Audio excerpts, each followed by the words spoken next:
This is a Pint-Sized Media podcast production. Hi, I'm Lauren Edmonds, and this is the Lauren Edmonds Podcast. I'm talking all things education and parenting for children in the primary school years, but specifically for remedial and special needs children. I hope to give you my insights that I've gained over the last 12 years of in-field research, owning a special needs school in Johannesburg, as well as the academic research I've been doing for decades. I hope you enjoy it.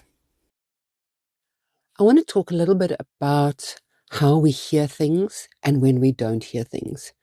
And I think this is relevant for almost every circumstance, but in my field in particular, when we're dealing with people's children and our own children, we only are able to hear when we're ready to hear. Think about that for a moment. If you are not in the space to hear some feedback, you're just going to brush it off. You're going to think that it's not for you, or you're going to disagree. When you're in the space to receive the feedback, then you tend to agree.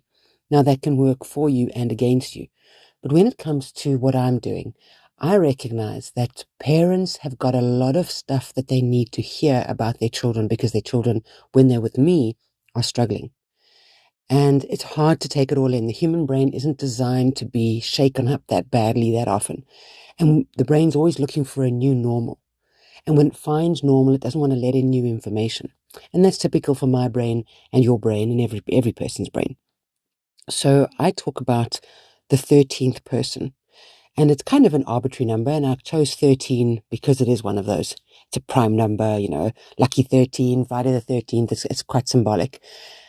But so it's irrelevant that it's 13. It's the symbolism of a person needs to hear things a number of times, let me say 13 times, before they're willing to hear it in the way they need to hear it.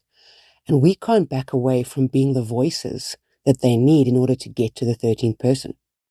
I've had people come through my school, kids come through my school, parents be part of the school, where I know I haven't, or I'm not, or have not been the 13th voice, that I could only be maybe the first or second voice. Perhaps I'm the 12th voice, and the next place they go to becomes the 13th voice. But because I understand this, what I try to do when parents are with me, when they're in my sphere, in my organization, in the school, is I try to place voices around them, not saying what I'm saying, just speaking, so that we get a lot of voices around the family, and the things that they need to hear and are ready to hear, then they can hear them. But if they're not being spoken, then there's no chance they hear them. So keeping information away from parents, things you've observed in their child, things that you've noticed that you think, an opinion you might have, links that you've made, not sharing those with the parent, it's robbing them of the opportunities to hear things enough times. And it doesn't mean that what we're saying is absolutely right.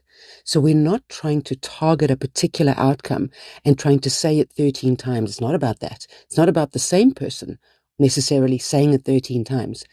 Often it's 13 different people in different circumstances saying it in different ways that give the sort of aha moment that parents need and that children need. So we don't do anybody any service by keeping our opinions to ourselves. Equally, we don't help anybody by creating or turning our opinions into a fact. It's far more valuable to reflect on, I found this interesting, or I observed that, or this is curious for me, or I was thinking this. And what we're doing is we're not being definitive, so we're not setting a child down a very particular path that could be the wrong path. We're opening up the whole forest to the kid, and we are taking paths left and right. We come across a big oak tree that stops our path and we figure a way around it. We find the child's path through the forest, not necessarily to the other side, because the forest, metaphorically, is the child's map of their life. And we need to be kind and generous in that process, but we also need to be speaking what we see and what we think, because ultimately the child belongs to the parent for their whole life. And when we as therapists and educators and other people in the child's life come in, we're there for just a season. And we need to be cautious with our words, but not so cautious that we say nothing. I think the see something, say something applies here as well. Not to make a judgment, not to give a definitive answer, but to be curious and to give a thought, because you never know how somebody else's brain might connect some thoughts and they might go, oh, I see that now. Sure, if I just change this little thing, let's see how it might help my son or my daughter. So keeping quiet, I don't think is a great idea. Saying it in a definitive way is a bad idea. We want to be curious and open to thoughts and ideas because we are exploring. Even diagnoses are not definitive. Children can work out of diagnoses. They can change their diagnoses. They can reduce symptoms that sit under a diagnosis. So I'm far more interested in the outcomes of a child and what they're actually doing in real life and actually feeling and actually capable of. And we can't get to sort of further than where we thought we could get. We can't get past our expectations if we're not being curious and interested. And we're not sharing that curiosity and that interest. Because as we share it as a community, things get unlocked. And when we finally get to that metaphorical 13th person, that's when things start to really happen. But we can't get to the 13th person without the voice of the first and the second and the third, and all the way to 13. And often we go back to that first voice and we go, oh, how dare they have said that? And often the first voice sounds so combative and so mean. And we go back to that. We think about that person. We think, oh, they were so terrible. And while that could be true, quite often it's just because you're hearing it for the first time. It's the person that broke the news to you. And then the second and the third and the fourth voice, if they are confirming something for you, eventually get you to the point where you're like, oh, wait, something makes sense. Not necessarily to confirm voice number one. We're not trying to do that. We're just trying to unlock as many doors and open as many windows in this forest, mixing metaphors, as we possibly can. Hear everything around you. Don't necessarily take it all in. And if you feel like you're not getting through to somebody, no, you might just be one of the voices.